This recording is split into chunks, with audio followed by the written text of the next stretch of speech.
અધ્યાય 5 કર્મ સંન્યાસ યોગ વિશે આપણે વિચારતા રહ્યા છે.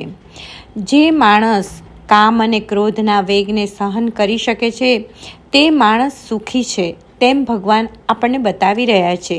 હવે ભગવાન આ મહાપુરુષોની લાક્ષણિકતા 2 શ્લોકોમાં વર્ણવી તેઓ બ્રહ્મ નિર્વાણ સુધી પહોંચે છે તે જણાવી રહ્યા છે. યોંત સુખોંતરારામ તથાંત જ્યોતિરેવ યઃ સ યોગી બ્રહ્મ નિર્વાણમ બ્રહ્મભૂતોધિગચ્છતિ. લભન્તે બ્રહ્મ નિર્વાણમ ઋષય ક્ષીણકલ્મષા છિન્ન દ્વૈદ્વા યતાત્માનઃ સર્વભૂત હિતે રતા. જે પુરુષ અંતરાત્મામાં જ સુખવાળો અને અંતરાત્મામાં જ પ્રીતિવાળો તથા જે અંતરાત્મામાંથી જ જ્ઞાન મેળવનારો છે તે યોગી બ્રહ્મરૂપ થઈ મોક્ષરૂપ બ્રહ્મને પામે છે. પાપરહિત સંશય વગરના સર્વ પ્રાણીઓના હિતમાં પ્રીતિવાળા પરમાત્માના ધ્યાનમાં એકાગ્ર ચિત્તવાળા બ્રહ્મવેતા પુરુષો શાંત સ્વરૂપ બ્રહ્મને પામે છે. જે બ્રહ્મના થઈ ગયા છે તેવા બ્રહ્મભૂત યોગી અંતઃ સુખ, અંતર આરામ અને અંતર જ્યોતિ થયેલા છે તેમ ભગવાન દર્શાવી રહ્યા છે. અંતઃ સુખ એટલે અંદરનું સુખ, અદૃશ્ય સુખ, અદૃશ્ય શક્તિનું સુખ, અદૃશ્ય શક્તિ મળ્યાનું સુખ અને તે અદૃશ્ય શક્તિના બનવાનું સુખ તે અંતઃ સુખ છે. ઇન્દ્રિયો જેને પકડી શકે તે બાહ્ય સુખ છે, પરંતુ આ અંતઃ સુખ ઇન્દ્રિયજન્ય સુખ નથી. ઇન્દ્રિયો તેને પકડી શકતી નથી. વૈભવ, આલિશાન બંગલો, ન્યૂ મોડેલ, મોંઘી કાર આને આપણે સુખ માનીએ છીએ. આ બધું જોઈને બીજા માણસને ઈર્ષા આવે, જેલસી થાય, પરંતુ અંતઃ સુખની બીજી વ્યક્તિને ખબર જ પડતી નથી. તેથી અંતઃ સુખ મત્સર રહિત, ઈર્ષા રહિત સુખ છે. જગતનું પ્રત્યેક સુખ બાહ્ય વસ્તુનો આશ્રય લે છે. પછી તે આંખથી જોવાનું સુખ હોય, કાનથી સાંભળવાનું સુખ હોય, સારા કપડાં પહેરવાથી મળતું સુખ હોય, કોઈ મોટા માણસની કૃપાથી મળતું સુખ હોય, કોઈ પણ સુખ હોય, આ બધા જ અવલંબિત સુખ છે, આશ્રયથી મળેલા સુખ છે. પરંતુ અંતઃ સુખમાં કોઈની મદદની જરૂર જ નથી. તેથી તે કૃપા રહિત અને આશ્રય રહિત સુખ છે. વસ્તુ કે વ્યક્તિથી મળતા સુખમાં તે સુખ છૂટી જવાનો ડર હોય છે. દીકરી સાસરેથી આવે તો સુખ મળે, પણ પછી તે પાછી તેના ઘરે ચાલી જશે એવો છૂપો ડર માને દુઃખી કરે છે. સારી જોબ મળી તે સુખ આપે છે, પરંતુ તે જોબ છૂટી જવાનો પણ માણસને સતત ભય હોય છે. પરંતુ આ અંતઃ સુખ તો સતત આપણી જોડે જ છે. તે છૂટવાનો કે દૂર થવાનો પ્રશ્ન જ નથી. આ સુખ કાયમી છે અને તેથી ભગવાન આપણને પણ અંતઃ સુખ તરફ વળવાની હિમાયત કરે છે. ભગવાન બ્રહ્મ નિર્વાણ માટે બીજી વાત કરે છે કે અંતર આરામ, અંદરથી આરામ એટલે કે અંદરથી શાંતિ.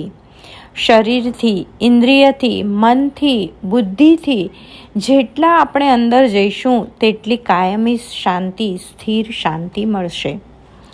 એક કૂવો ખોદીએ, 50 ફૂટ ખોદતા જ પાણી મળ્યું, પણ 50 ફૂટે મળેલું પાણી મે મહિનાની કાળઝાળ ગરમીમાં સુકાઈ જાય છે. વધારે ઊંડો બોર કરીએ, 100 ફૂટે પાણી મળે, પણ તે કદાચ લાંબુ ન ચાલે. તેનાથી વધારે ઊંડાણ પર જઈએ, 300 ફૂટ, 400 ફૂટ, ત્યારે જે પાણીનું ઝરણું મળે તે કદી સુકાતું નથી. આપણી સ્થિતિ આ 50 ફૂટના કૂવા જેવી છે. સારું ખાવાનું મળે, સારા કપડાં પહેરવા મળે, ઈચ્છેલી વસ્તુઓ પ્રાપ્ત થાય, ગમતી વ્યક્તિનો સહવાસ થાય અને આપણે શાંતિનો અનુભવ કરીએ છીએ. પણ તે કાયમી શાંતિ નથી અને તેથી જીવનમાં હંમેશા અસ્વસ્થતા અનુભવાય છે. કાયમી શાંતિ મેળવવા માટે આપણી અંદર આપણે ઉતરતા જવાનું છે. અહંકાર લાલચુ ન હોવો જોઈએ. બુદ્ધિ અને મન કામનાથી પ્રવૃત્ત ન હોવા જોઈએ. ઇન્દ્રિયો લોલુપ ન બનવી જોઈએ.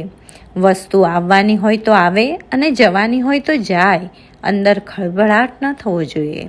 આ સ્થિતિએ પહોંચીએ ત્યારે કાયમી શાંતિ, અંતર આરામ મળે છે. અંતરજ્યોતિ બ્રહ્મીભૂત બનવા માટે ભગવાન આ ત્રીજી વાતને પણ આવશ્યક ગણે છે.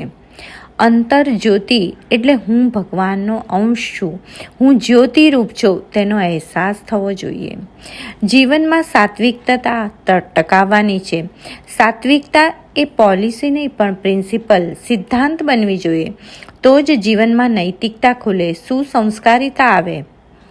મોટે ભાગે સરકારી કર્મચારીઓ લાંચ રૂશ્વતથી જ જનતાનું કામ કરે, પણ તેમાંનો એક કર્મચારી આ ભ્રષ્ટાચારમાં અટવાયા વગર પોતાની ફરજ સમજી પ્રજાને મદદ કરે તો તેની અંતરજ્યોતિ પ્રગટેલી છે તેમ કહી શકાય. અંતરજ્યોતિ પ્રગટવી એટલે હું ભગવાનનો અંશ છું એ સ્મરણ મારે હંમેશા યાદ રાખવાનું છે.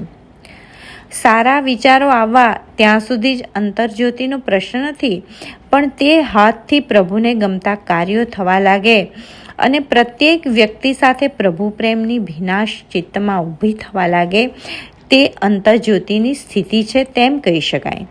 માત્ર પ્રભુ પ્રેમના ગુણગાન ગાવા કે પ્રભુની સ્તુતિ કરવી એટલું પૂરતું નથી, પણ હું પ્રભુનો છું તેવો અંદર દીવો પ્રગટાવવો અને પ્રભુનું કામ કરવું એટલે અંતરજ્યોતિ. આપણે ત્યાં એક કામવાળી બાઈ છે, ઘરનું બધું જ કામ કરે, વર્ષોથી કરે, પ્રામાણિકતાથી કરે. આપણને તેની જરૂરિયાતની ખબર છે, તેથી વધારે પગાર આપીને પણ આપણે તેને રાખીએ છીએ, પરંતુ અનાયાસે એક દિવસ તે કામ છોડીને જતી રહે. બહુ સમજાવ્યા છતાં તે રોકાતી નથી. હવે તે સમયે તેની જરૂરિયાતનું જાતને ભાન કરાવીને બેસી રહેવાનું કે જાતે કામ કરીને સંતોષ મેળવવો, આ આપણે જ નક્કી કરવું છે. બસ ભગવાન શ્રી કૃષ્ણ પણ આ જ વાત ભારપૂર્વક જણાવી રહ્યા છે કે તું તારી અંદરના સુખ, આનંદ અને પ્રકાશનો અનુભવ કર. તે જ યોગી અને તે જ બ્રહ્મ સ્વરૂપ બનીને બ્રહ્મ નિર્વાણ એટલે કે મુક્તિ મેળવી શકે છે. ભગવાન આગળ કહી રહ્યા છે કે અંદરનું આત્મતત્વ જોવાની જેની પાસે દ્રષ્ટિ આવી તે સર્વભૂત હિતેરતા કહેવાય. તે માણસ બીજા માણસ માટે તે કાળો છે કે ધોળો છે, ઘરડો છે કે યુવાન છે, સ્ત્રી છે કે પુરુષ છે, વિદ્વાન છે કે અભણ, અમીર છે કે ગરીબ એ જોતો નથી. ફક્ત તેની અંદર રહેલું ચૈતન્ય જ જોવે છે. તે સર્વભૂત માત્રનું હિત જોવે છે. તે બધાના સુખ શાંતિનો અને બધાના આનંદનો જ વિચાર કરતો હોય છે, જ્યારે આપણે માત્ર હંમેશા આપણા જ સુખનો વિચાર કરતા હોઈએ છીએ.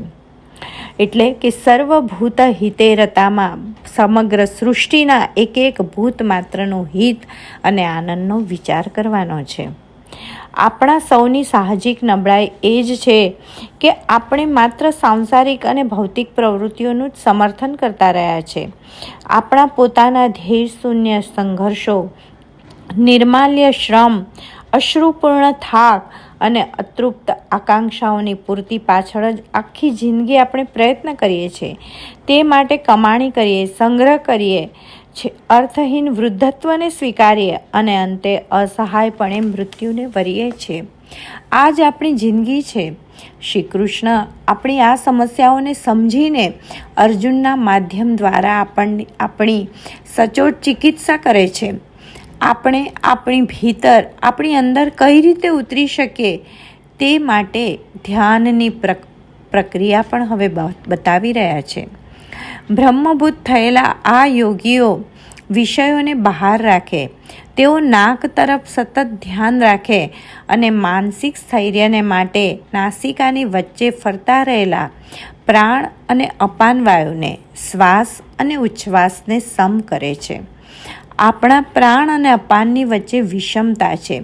તે સમ ચાલે તો જ માનસિક સ્થૈર્ય આવે અને તે માટે પ્રાણાયામ કરવા જરૂરી છે તેમ ભગવાન હવે જણાવી રહ્યા છે. અને છેલ્લે ભગવાન કહી રહ્યા છે, ભોક્તારમ યજ્ઞ તપસામ સર્વલોક મહેશ્વરમ સુહૃદમ સર્વભૂતાનામ જ્ઞાત્વા મામ શાંતિ મૃચ્છતિ. મને યજ્ઞ અને તપનો ભોગવનાર અને સર્વ લોકોના ઈશ્વરોના પણ ઈશ્વર તથા સંપૂર્ણ ભૂત પ્રાણીઓના સુહૃદ એટલે કે સ્વાર્થ રહિત મિત્ર જાણીને શાંતિ પામે છે. ભગવાન જણાવી રહ્યા છે કે આપણી અંદરનો આત્મા આપણી તમામ યજ્ઞ એટલે કે ગ્રહણશીલતાનો ભોગતા છે. આપણને જે કાંઈ મળે છે, સુખ દુઃખ, સંપત્તિ આપત્તિ, માન હાનિ, જય પરાજય, તે સર્વનો નિયામક અંતરાત્મા છે. તે જ રીતે આપણી ક્રિયાશીલતા, આપણે જે કંઈ કર્મ કરીએ છીએ તે તપનો નિયામક પણ ભગવાન જ છે. 10 વર્ષ પહેલાં આપણે કયું કર્મ કર્યું હતું તે આપણને યાદ નથી, અને તેનું શું ફળ, તે કેવી રીતે તૈયાર થાય અને કેવી રીતે આપણી પાસે પહોંચે, આ કશું જ આપણને ખબર નથી. આ કર્મ અને ફળ બધું જ ભગવાન સંભાળે છે. કોઈ પણ કર્મ માટે સંકલ્પ, સાધન અને ક્રિયા જરૂરી છે. મારે અમદાવાદ જવું છે, સંકલ્પ ક્યાંથી ઊભો થયો? મારી અંદરથી. તે માટેના જરૂરી સાધનો, હાથ પગ, બસ કે ટ્રેનની વ્યવસ્થા કોણે કરી? પરમાત્માએ. અને પછી હું ઊભી થઈ તે સાધન સુધી પહોંચી. મારી આ ક્રિયા માટેની શક્તિ પણ ઈશ્વરની જ છે. અંતે અમદાવાદ પહોંચી. આ એનું ફળ છે. અને તે માટે કદાચ મને જે કંઈ સ્થૂળ વર્તળ મળ્યું એ ફળરૂપી, તેના પર ભગવાનનો જ હક છે, મારો નથી. કારણ કે બધું જ તેના થકી થયું છે. સંકલ્પ, સાધન, ક્રિયા આ બધું જ ભગવાને કરેલું છે. અને તેથી ગીતાકાર કહે છે, યજ્ઞ તપસા ભુક્તારમ, તારા યજ્ઞ અને કર્મનો ભોગતા હું છું. જે દિવસે આ સમજણ આપણી પાકી થશે ત્યારે આપણને ચોક્કસ શાંતિ મળશે. તેથી પ્રત્યેક કૃત્ય ભગવાનને સોંપી દેવું, કારણ કે ભગવાન સ્વયં અહીં પોતાનું સમર્થપણું પણ બતાવી રહ્યા છે. સર્વલોક મહેશ્વરમ, એટલે કે હું ઈશ્વરોનો પણ ઈશ્વર છું, એમ ભગવાન કહે છે. આનો અર્થ એ જ કે ભગવાન કરતાં બીજી કોઈ મોટી શક્તિ નથી. સર્વલોક મહેશ્વરમની સાથે ભગવાન એક આનંદની વાત પણ જણાવી રહ્યા છે કે સર્વભૂતાનામ સુહૃદમ, સર્વ પ્રાણી માત્રનો હું મિત્ર છું. જ્યાં સુધી ભગવાનને મિત્ર નહીં માનીએ, સર્વ સામર્થ્ય યુક્ત નહીં માનીએ, આપણા કર્મ અને ફળનો નિયામક નહીં માનીએ, ત્યાં સુધી જીવનમાં શાંતિનો અનુભવ નહીં મળે. જીવનની સુંદર કવિતા લખવાની છે, પણ તેના નીચે કવિ તરીકે આપણું નામ આપણે નથી લખવાનું. આ કરતા ભાવ ઓગાળીશું તો જ આત્મા સુધી પહોંચીશું અને કર્મ કરતાં કરતાં પણ સંન્યાસ યોગ પ્રાપ્ત કરીશું. ઓમ તત્સદિતિ. શ્રીમદ્ ભગવદ્ ગીતા શુપનિષત્સુ બ્રહ્મ વિદ્યાયામ યોગશાસ્ત્રે શ્રી કૃષ્ણ અર્જુન સંવાદે કર્મ સંન્યાસ યોગ નામ 5મો અધ્યાય સમાપ્ત. હવે આપણે આપણી ભીતરી આત્મશક્તિને કઈ રીતે જાગૃત કરી શકીએ તે 6થા અધ્યાય આત્મસંયમ યોગમાં ભગવાન બતાવશે. જય શ્રી કૃષ્ણ.